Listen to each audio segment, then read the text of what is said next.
So this year I built this animatronic skeleton that plays the piano.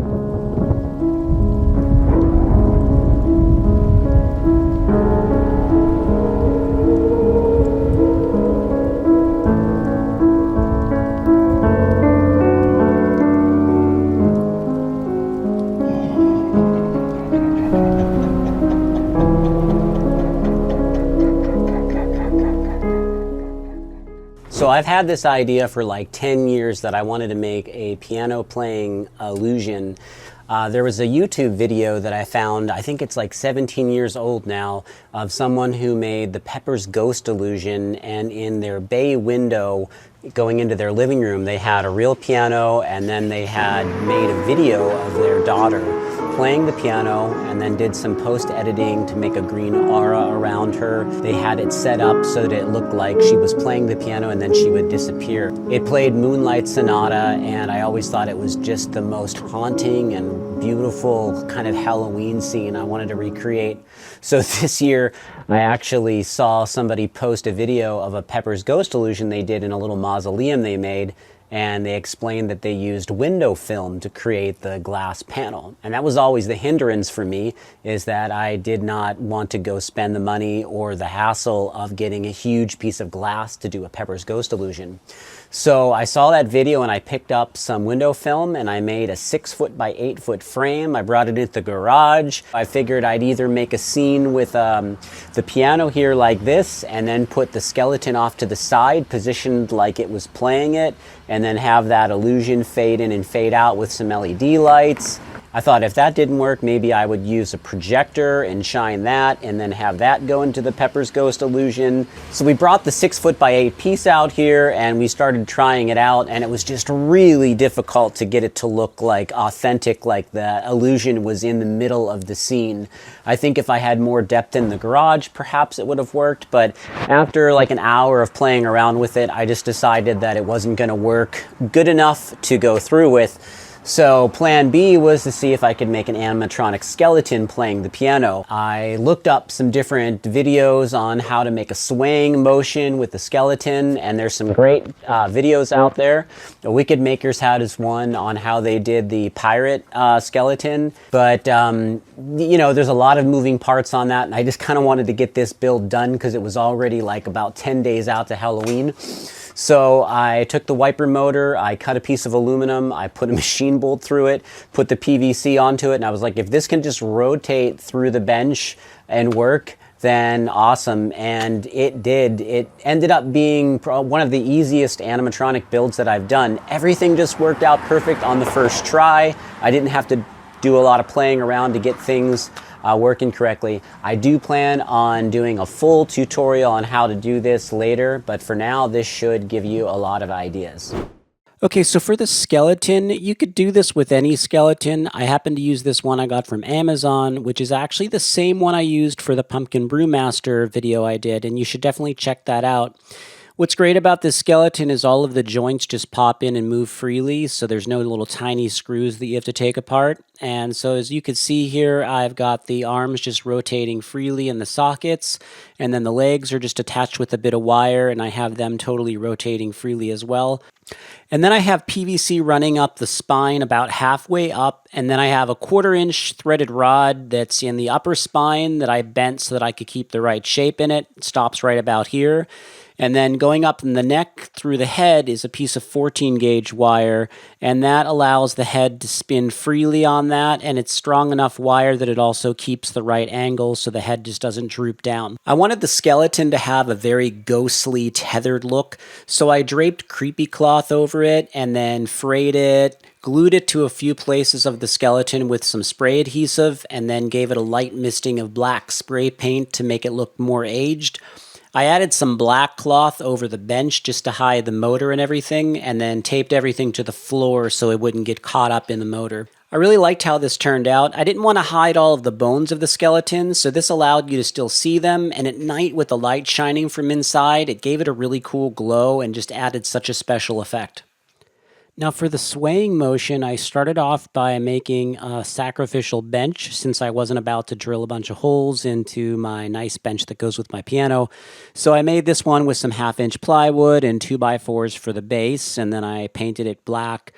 Underneath, I used some plywood to build a base for the wiper motor to mount to, and then a couple of boards that I used to mount the head motor and attach everything together under there. Now on the top of the bench, I of course drilled some holes. I used a hole saw and just kind of eyed things up and drilled a few different holes in different places that I could test out where would be the best. And of course the PVC just passes up through there and rotates around in that hole and goes into the spine of the skeleton to create the swaying motion. You can see here that the hips just kind of rotate and slightly touch the wood. They are notching a little bit of it out, but I could always put some plastic in there so that it causes less friction. Now, as the PVC was rotating around, it was kind of catching on the side of the opening and then creating a quick jerk reaction in the animation. So I just put a piece of foam against the side, and that seemed to solve that problem and smoothed everything out.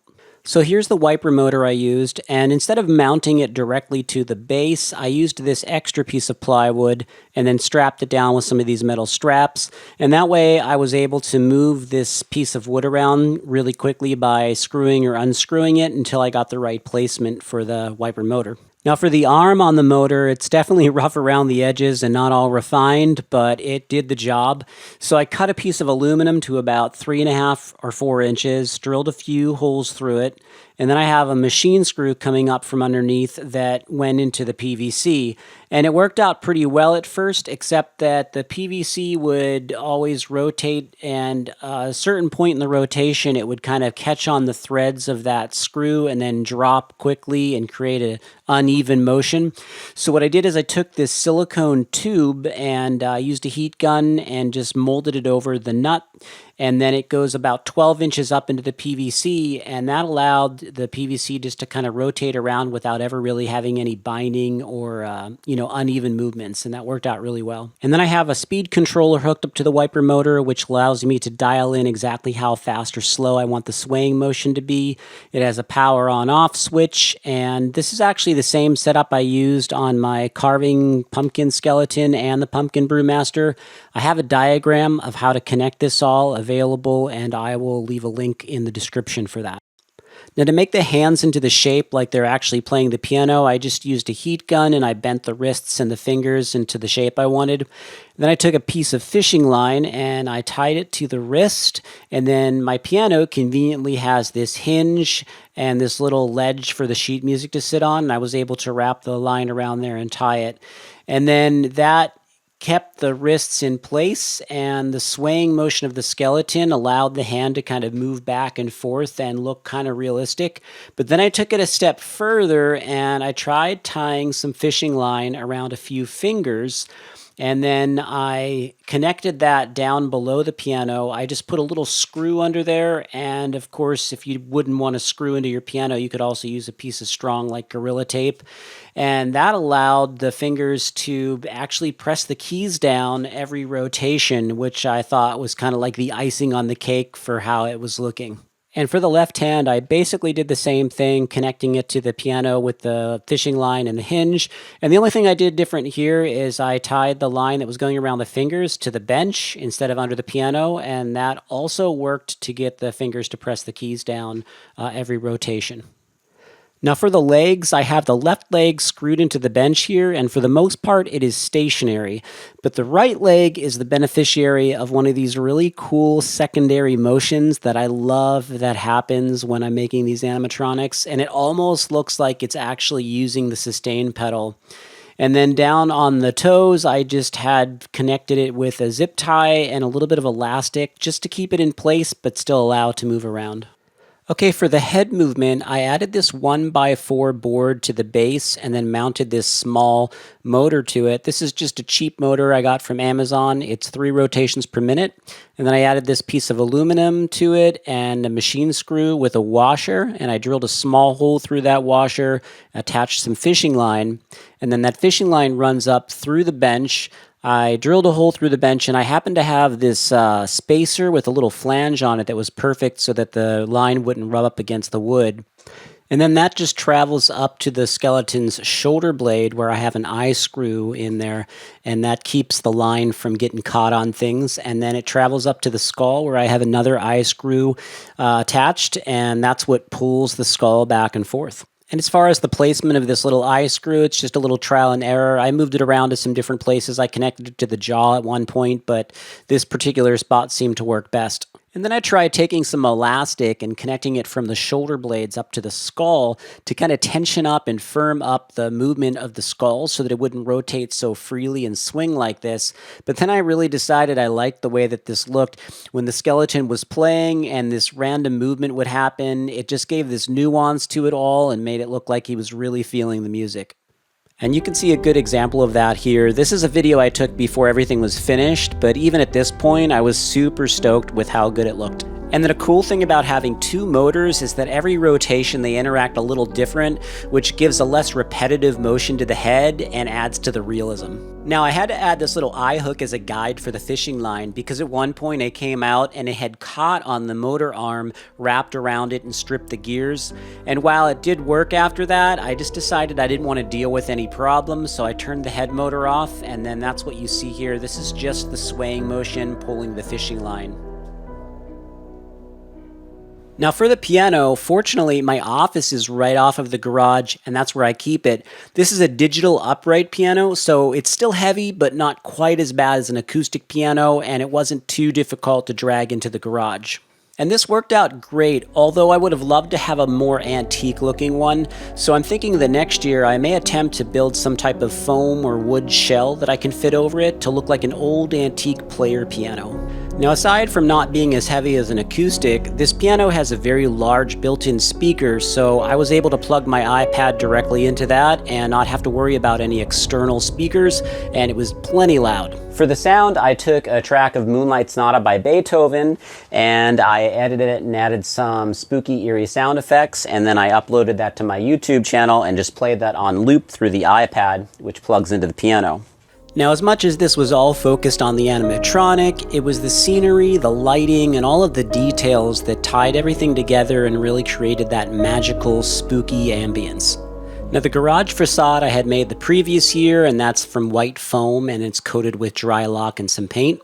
I made the doors out of 1-inch pink foam, and I used a wire brush, a solder gun, and a hot foam knife to add all of the detail and texture, and then I gave it a coat of black as a base layer and then added brown paint on top of that. Now I ran out of time, but next year I want to add some hinges and handles and then just do a little bit more paint work to make these look more realistic. To reinforce the doors, I screwed in some 1x4s to the back, and I didn't have time to create any actual hinges and attach them to the facade, so I just basically propped them into place and clamped them to these little 1x2 strips that are on the inside of the facade.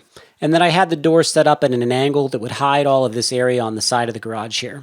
And then so that I could close the garage each night, I just picked up the doors and laid them flat up against the facade. I made the backdrop with 4x8 sheets of white foam. I used a Sharpie marker to draw the grout lines and then carved those out with a solder gun. Then I used a heat gun to give some texture and unevenness to the bricks. I coated everything with dry lock and then gave some highlight with paint. I glued some furring strips to the back of each panel with Great Stuff spray foam and built some feet onto the bottom of them, and honestly just used some Gorilla duct tape to secure them to the floor. And then I secured the panels together with some of these metal strips. And then I just cut out this little notch so that I could open and close the garage door without hitting them. So yeah, this is the behind the scenes and what my garage looked like from the inside, and as you can see, it was still quite functional even with all of this setup in the front. Now, a lot of the lights were shining up onto the bottom of my garage door, so to mask that, I didn't have any black sheets, so I used some landscape material and I attached it with magnets, and then I added some black creepy cloth in different areas just to create texture so that it would blend in. And then of course I added a ton of cobwebs, which add so much detail. I sprayed them on with the Webcaster gun, which hooks up to a compressor and then sprays hot glue out. It looks a lot more realistic than those cheap white stretchy cobwebs you can get at the store, and it's also one of my favorite parts, spraying it all on. A few of the other details I added were some jack-o'-lanterns, and then finally I added this aged sheet music. What I did is I printed up a copy of Moonlight Sonata, and then I sprayed it with some water and then heat it with a heat gun to give it an old aged vintage look. I glued it to an old song book I had and then spray painted some of that black. Now it was outside in the front of the garage and it was getting windy at times, so what I did is I glued a piece of wood to the back to weigh it down, and that helped to keep it in place. And then finally, last but not least, of course, is the lighting, one of the most crucial details to setting the right tone and the right mood to a scene like this. I picked these up from Amazon. I think like 20 come in a box, and they run on 3 AA batteries. I've used these for a few years around different parts of my yard display, and the batteries seem to last a really long time. They don't show any dimming, and I usually get a whole season out of them without changing the batteries. I'll leave a link in the description. I just love how their warm glow flickers against the backdrop and adds so much ambience to the scene. And then I placed an LED floodlight and a flicker flame bulb behind both sides of the piano to give some color and glow up onto the backdrop walls. I placed this LED floodlight up behind one of the doors to make it look like there was moonlight shining in from a window out of the scene. I also love the way the blue LED beams spilled through the open knot holes in the door. And then to add a lightning effect, I mounted 2 strobe lights to the underside of the garage door opening. And finally, to illuminate the inside of the skeleton, I drilled a hole in the bench and then screwed this LED bulb into a socket that plugs into an extension cord underneath. And then to hide the bulb, I just made a makeshift tube out of duct tape and cardboard, and that kind of masked the light from being noticeable.